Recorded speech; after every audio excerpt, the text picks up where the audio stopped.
I'm so excited to talk to you today about how to successfully include music education in a Charlotte Mason homeschool. We will talk about tips, methods, and resources. Music education is a vital part of a well-rounded homeschool curriculum, especially within the Charlotte Mason approach. If you are a homeschooler looking for ways to easily and affordably include a quality music education in your homeschool, you've come to the right place. This is the Music in Our Homeschool podcast. I'm Gina Mayo, homeschooling mom of 8 and music teacher for over 30 years. Let's start out by defining what is a Charlotte Mason homeschool in case you are not familiar with that term. A Charlotte Mason homeschool is an educational approach based on the principles and methods of the lady named Charlotte Mason.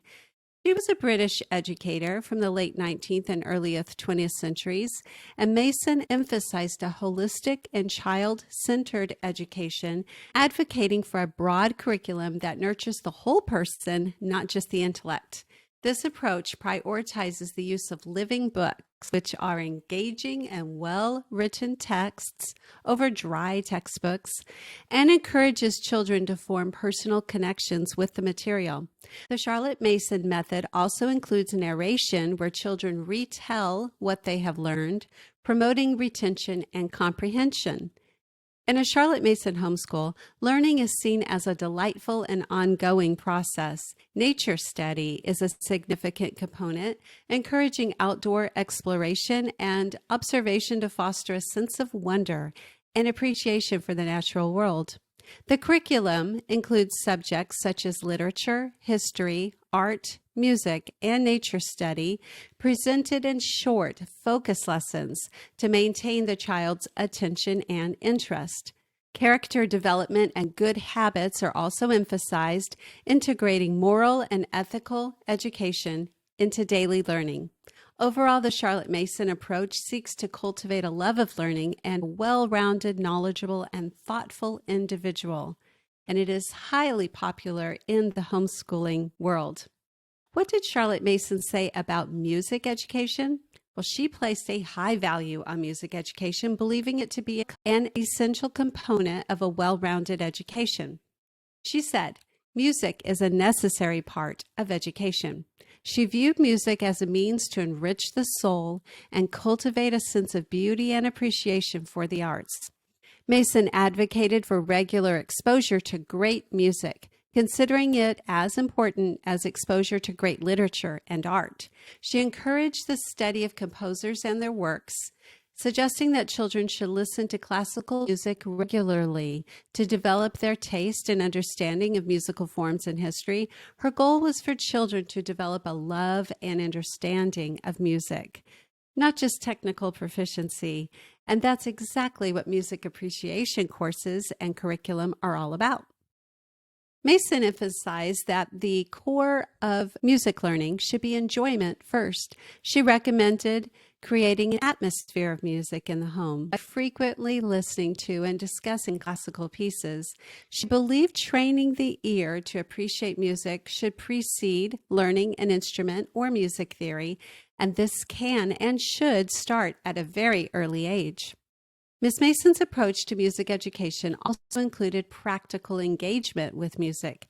She believed children should not only listen to music, but also participate in it actively through singing hymns and folk songs, and if possible, learning to play an instrument, usually the piano. This hands-on approach with music was seen as a way to develop discipline, coordination, and a deeper connection to this art form. By integrating music into the daily routine, Mason aimed to create lifelong appreciation and love for music in her students, enhancing their overall educational experience and personal development. So now we're going to talk about each specific age group and some tips, methods, and resources you can use for each. So for preschool and early elementary, ages 3 through 7, keep it simple and fun. At this age, focus on making music enjoyable. Use simple songs, nursery rhymes, chants, and simple rhythm games to engage young children. Have routine and consistency. Integrate music into your daily routine. Sing during cleanup and bath time, for example. Definitely makes chore time more enjoyable. And exposure to different sounds. Introduce a variety of musical styles and instruments. Listen to great music. And purchase a set of simple instruments such as maracas, tambourines, rhythm sticks, and hand drums. Now for specific methods. For singing and finger plays. Singing songs together and clapping along helps develop rhythm and pitch. Finger plays are wonderful for teaching kids fun chants which develop language skills, help them explore their imaginations, and work on fine motor skills. Movement activities. Incorporate movement with music through dancing or marching to the beat. This will help the children feel the rhythm physically. And storytelling with music. Use music to enhance your storytelling. Play background music or use instruments to create sound effects while you're reading or telling stories. Now, if you'd like a link to all of these or a list of them, you could head over to the blog post that accompanies this podcast episode. You can find it at musicineourhomeschool.com/Charlotte Mason Music Ed. And for resources for preschoolers, I highly recommend Kinderbach, which introduces children to simple songs to sing, finger plays, as well as an introduction to piano for preschoolers. A course that I wrote called 10 Songs All Preschoolers Should Learn, which gives you some great, easy to sing folk songs to do with your child. And another course I put together, the 100 Delightful Classical Music Pieces course. You can play a piece for an entire week before moving on to the next so that you and your child will get to understand each piece, and it will take you 100 weeks to get through the entire course. Now we're moving on to elementary ages 8 through 12. So tips. Start with introducing composer study. Begin by studying the lives and works of famous composers. Charlotte Mason recommended focusing on one composer per term. 2 is hymn study. Introduce hymn study at this age by singing and learning new hymns. This can be a part of your morning time or family worship. Folk song study. Incorporate folk songs from various cultures to provide a rich and diverse musical experience, in addition to learning the folk songs of your own country and culture. Methods for elementary music education. With the composer studies, listen to the music and read living books about their lives. There are so many living books, biographies in the library, written for all different ages. Hymn studies. If you don't sing hymns at your church, you can start learning and singing them at home. And folk songs are also really easy to learn. The resources, I have a blog post called musicineourhomeschool.com/books, and there are so many living books for music education that I list in that post. I have an online course called Great Hymns of the Faith from Music in Our Homeschool that teaches you 10 different hymns, including the stories behind the songs, and includes videos and sheet music. And I also have a course I wrote called A Folk Song a Week that has 36 different folk songs in it with videos, sheet music, copy work, and coloring pages. Moving on to ages 13 through 15. Tips. At this age, you'll want to focus a little bit more on singing technique. Continue to sing, but add in more difficult songs that can increase the child's ability, stamina, and range. You might want to consider private lessons at this age for a more focused and personalized instruction in piano or guitar. And another tip is to listen to live music. Listen to a piece at home for a while, but then go to a symphony concert, an opera, a musical, or a choir concert to hear that piece performed live.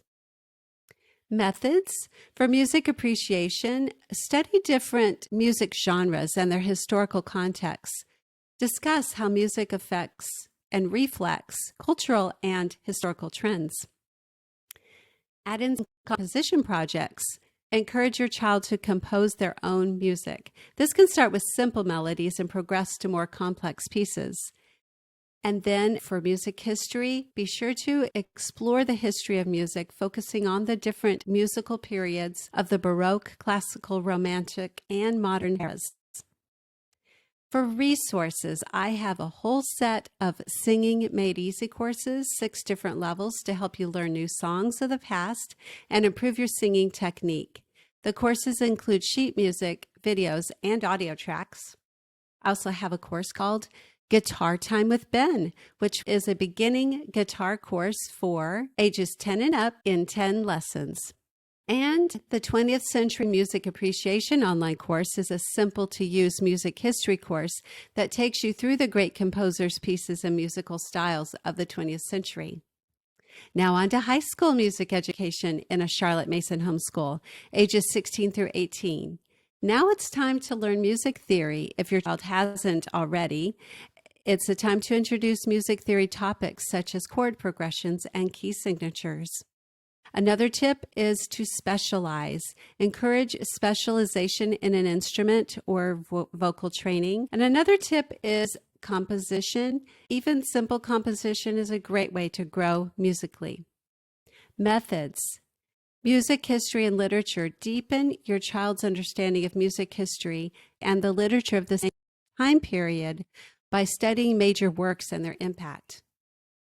Number 2 is to join a local group and perform with others. This can be a church praise band, a musical theater company, or a choir at your homeschool co-op. If you can't find a group, start one yourself. And number 3 is to learn how to do digital music composition. There are numerous apps and computer programs for this. And the resources for high schoolers: books, read great living books and biographies of composers.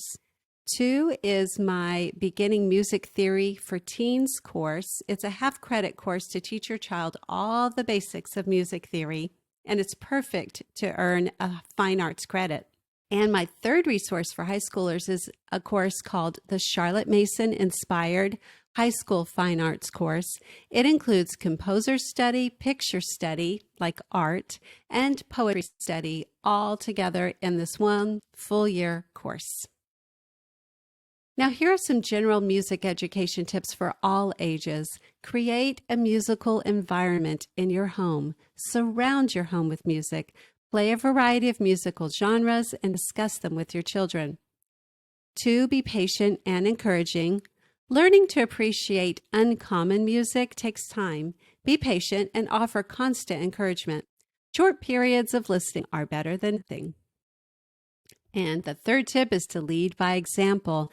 If you play an instrument or enjoy singing, let your children see you engaging in music. Your enthusiasm can be contagious.